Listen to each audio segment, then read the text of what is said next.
look out at the stars and you see a star. Well, that star is 100 million light years away. 100 million light years away. That star probably doesn't even exist anymore. It's been gone a long time. But you're just now getting the message. The speed of light is too slow. 186,000 miles per second. The distance in which a particle of light can travel in 1 second, 186,000 miles. It's too slow. It's like we will never have space travel to any other galaxy.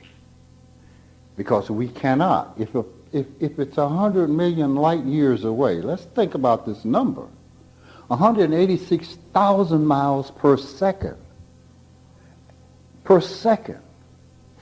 And it takes 100 million light years. That's the distance light would go in 100 million years at 186,000 miles per second. That's inconceivable. That's inconceivable. So what we will ultimately have is movement through space. We'll be here and then we won't be here. Then we'll be there. That is the only way it can happen. It can happen only out of space and time. It cannot happen through space and time. The other thing is, if you approach the speed of light, that is 186,000 miles per second, it would disintegrate. It's going so fast, it would just fall apart. You remember, or maybe you don't remember, when they were trying to break the sound barrier. Some of us will remember that. Some of us won't. That was a little while ago. Well, what would happen would be the plane would start to vibrate and just shake apart because of the speed in relationship to the atmosphere. Now you're talking, and I think sound travels, 800 feet per second? Now you're talking 186,000 miles per second. If you took a die, and theoretically it were possible to hold it together, and you threw it and it approached the speed of light, by the time it approached the speed of light, it would be as big as the earth.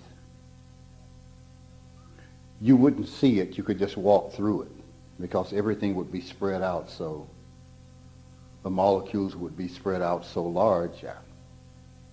That's what would happen. So the only travel in that sense that you're going to experience is out of time and space. But now let's talk about the way you can. Letting the mind go. And becoming that you are, which is greater than time and space. You perceive this.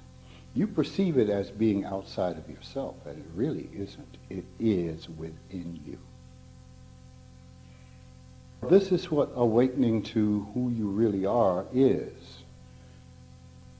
Except it's not just the room, it's everything. Now, you can't wrap your mind around that. There's no way that your mind, it's like, again, trying to fit Lake Michigan in a teacup. It won't work. All you can do is come to that point where you let go.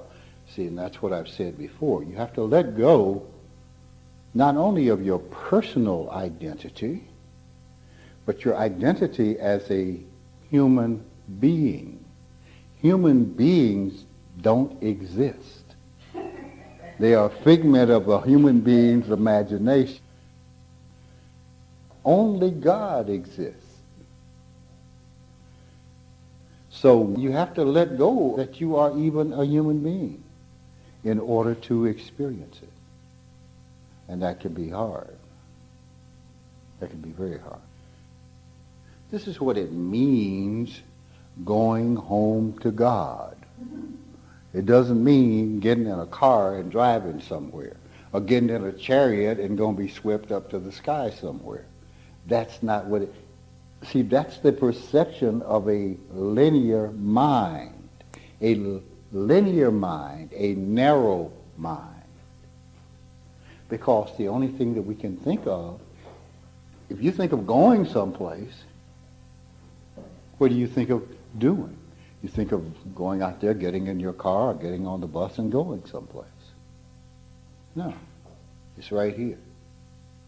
It's right there. Not only is it right there, it's in here. It's between the spaces of the atoms and molecules. It's everywhere there is a where, and everywhere there is no where. Okay? To say everywhere doesn't fit it.